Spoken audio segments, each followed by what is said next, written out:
Kind of looks like disaster struck over here. Where? All over here. Why? There's a lot of stuff everywhere. So, what do you got mocked up here for your setup? I don't remember where we even left off. Oh, I got us cutting it apart and welding it back together. The frame? Yeah, I didn't do anything with the axles yet. We did. Obviously, you got them fitted.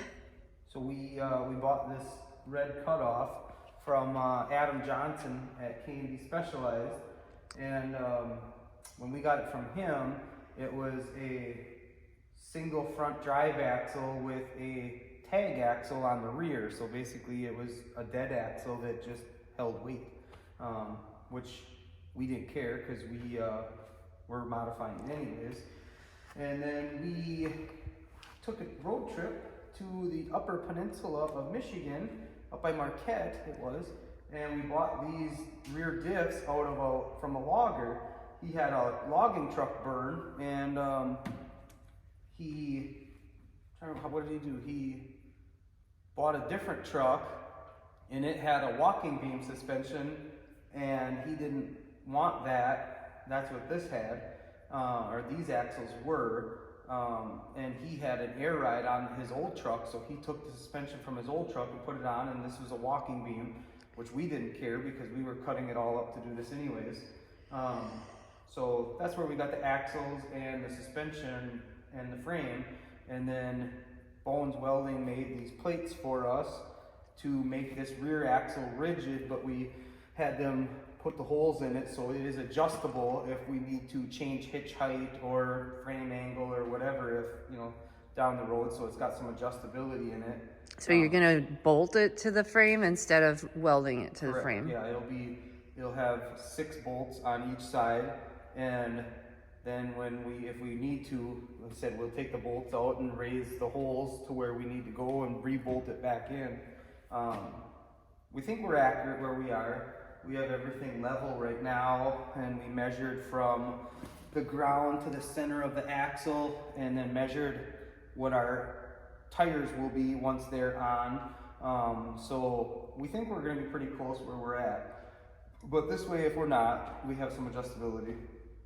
So that is what I'm getting ready to do, is drill the holes for that. And I know everybody says every time they watch our videos, get a mag drill. I just don't care. I'm not in a hurry. I've got time. So I'll do it this way, and I'll laugh the whole time. I'll probably be pissed a little bit, but it is what it is. At least it's only 6 holes. And it's only, it's on each side. Yeah. And it's only a single frame instead of trying to drill through the double rails like on the heavy haul trucks and stuff. But yeah, so yeah, that's where we're at. That's how we keep in shape. Or wait, you keep in shape. I don't drill. I don't think I definitely have a shape, but it's not in shape.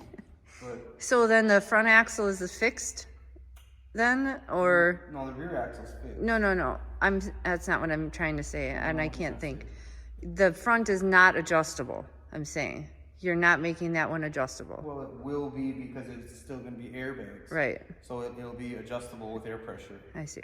Yeah, so we're going to, that axle will basically be to transfer weight around. So the front axle and this axle are fairly rigid, and that axle will be to be able to adjust weight, is our plan. So yeah, so we're gonna get this done. So I gotta get these mocked up, and we have to finish weld this.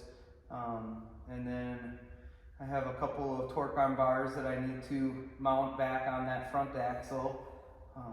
It's a fair bit of work, changing the housings out of that hanger and making everything, getting it all lined up right and whatnot, pinion angles getting adjusted and what, but I think we've got it, and yeah.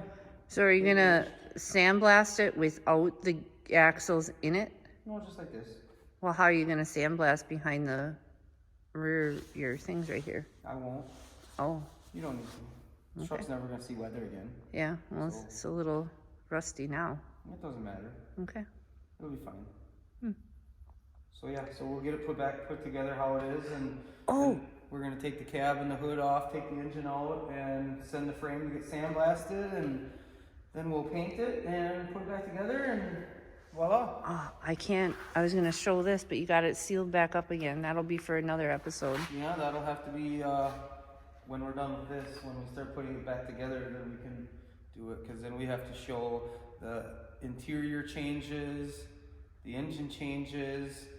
We're gonna have some more driveline stuff. We got to get drive shafts built. Because the stuff that we had was the 170 series, which was very small. So we're upping the 250 series, so it'll foot the bill. Nice. But yeah, I'm gonna get to work. See you guys later.